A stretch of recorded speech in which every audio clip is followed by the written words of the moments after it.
Good morning, everybody. Welcome to Dave TV for the 13th of February, the 13th of January 2013. How y'all doing, everybody? It's a Sunday, kind of damp looking, kind of misty out there. It's supposed to be up in the 60s today, so we shall see. If the Washington Post's Capital Weather Gang reports it, I think it'll happen.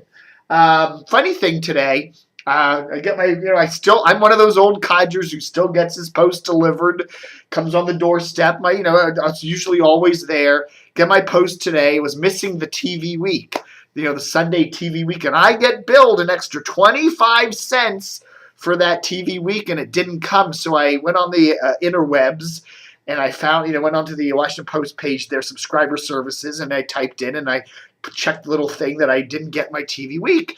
And half an hour later, my doorbell rings, and the guy scuttles off, I guess, and I run down and check, open the door, and there's another full copy of the Washington Post, but it's also missing the TV week. Like, okay, I give up. You win. I don't know, man. I just, again, I keep thinking I need to ditch this subscription to this paper, but it provides so much. I got to write it off as a tax deduction because that's provides me with an awful lot of material. One of the things I bitch about the Post a lot. One of the dangers of working for the Post is you start to think you're really too important. You get a sense of pomposity, and I think Mike Wise has gotten that. Look at this article today. Why won't RG3 talk about his team's name? Now, this isn't even in the sports section. This is in the Outlook section. So the Washington Post editors must think this is important. This is an important. Here's Mike Wise. He used to do the afternoons there on WJFK, and then he just kind of figured, I'm not any good at it. I'll I don't know what. No, CBS was budget cutting, and they probably figured, why are we paying these two guys to do this 2-hour show? Get rid of them. So anyhow, here's Mike Wise. Why won't RG3 talk about his team's name? The whole big thing about the Redskins being a racist term. Red meaning Indian. Redskins. If you call them yellow skins for Asians or black skins for African Americans, that's racist. So why is it racist to call a red skin Indian? The Indians. And I can understand that, and I can sympathize with that, and, if you want to go change the Redskins' name, more power to you. But, here's Mike Wise with this kind of pompous little piece, on the front page of the Sunday Outlook section, which basically says that RG3, why does RG3, he's practically Jesus Christ, right? He's not only a good quarterback, he's black, he's young, he's got a military background, he's going to change the whole world of sports, he's going to win, the Redskins, these sports writers are loading this poor young man up with so many lofty goals that he's gonna just get crushed under the weight of it all. Not only is he single-handedly saving the Redskins and brought them a winning season this year and took them to the playoffs, but he's single-handedly gonna be a civil rights leader, and he's gonna change the whole concept of, this evil, rotten way of, calling the Redskins, this racist name. And Mike Wise goes about saying, why doesn't RG3, he could really be not only Jesus Christ, but he could be Abraham Lincoln too. And, and why doesn't he go about in a big campaign against the guy who's employing him, Dan Snyder, as if Mike Wise would go against a campaign against his own paper? Why, challenging, why doesn't RG3, do this big campaign and make, and come on and publicly say that the Redskins should change their name? And I'm just looking at it, I'm going, hold on, step back. RG3's a football player. That's all he is. He may be a real nice guy, and he may be able to throw a ball, to some guy who's, 100 feet away. I don't know. And he may run well, and he's good, and but he's not. These sports writers, these pompous-ass sports writers are trying to get this guy. They're building him up so high. They're just puffing and puffing and puffing. It isn't a day when there's 4 or 5 articles about RG3 in the paper, even after the football season for the Redskins is over. They're just puffing and puffing and puffing about it. I mean, why doesn't Mike Wise write a big article bitching about his own newspaper? And why don't his own newspaper ban the word Redskins from the paper if they're so concerned about it? No, they don't.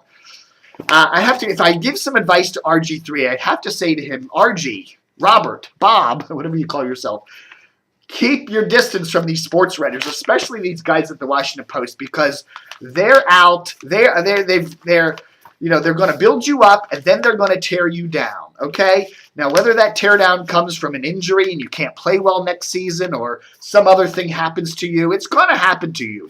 And it could. The way they're building you up so high that could come really quick. That teardown. And you know what? They're going to write about it, and get Pulitzer Prize. Someday, Mike Wise, in his old age, sitting there in the retirement village telling his grandkids, I used to work for the once great Washington Post, and I got a Pulitzer for that big article I did on the rise and fall of RG3. Because Mike Wise doesn't really care about you, RG3. He just wants his career. And, hey, get a front page Outlook section. That makes him even better. That kind of elevates him. So I say, watch out. My advice to RG3 in next year, okay, we hope you get your knee better. We hope you play well. We're all rooting for the Redskins. I'm a big Redskins fan. But my advice to RG3, politely, very politely now, push the media away. Don't give interviews. Leave. Push them away. Okay? Don't give. I wouldn't talk to them next year. Just say, guys, I'm a football player. I want to concentrate on my game. Get the F away from me. Do that. Do that over the summer. Push them away. Don't give them any exclusives. Don't tweet. Don't go on Facebook. Downplay it, or you're going to burn out. And these guys are going to get their Pulitzer Prizes writing about it. The Mike Wises of the world. Watch out.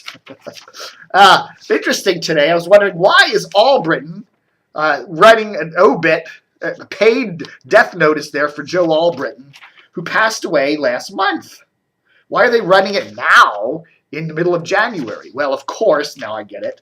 They're going to have a National Cathedral ceremony Tuesday, January 15th at the National Cathedral. So I guess they're informing people, hey, don't forget about it. Okay. I like Joe. He's a good guy. I could give a list of ways that they could improve Channel 7 and News Channel 8 and the Politico, but I won't. Yeah, he did really well. I think one of the things he did, and you can argue about his banking ties and Chilean leaders and all that crap with Riggs Bank, but he did really couple cool things in his life. One of them was the Politico. To go up against a stodgy, well-entrenched newspaper like the Washington Post and the whole Washington media community, and start up your own startup political news organization and have it such a success as Politico is. And it is. It's more people are quoting the Politico today than the Washington Post. That's a big achievement, I think. And if you want to put that down as maybe one of Allbritton's top achievements in his career, I wouldn't argue with you. All right, folks, that's my Dave TV for this Sunday. Going to watch the playoffs. Love that Ravens game last night in that frigid Denver there. Everyone's predicting Denver's going to win. It's a home game for Denver, that game.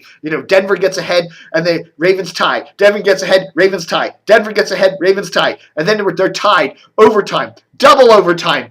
And that interception, and the Ravens kicker kicks it, and they win. I thought that was great. I'll tell you, go Ravens. Stay away from Mike Wise, although they don't have to worry. I don't think Mike Wise goes up to Baltimore much. Thanks for watching Dave TV. Live long and prosper.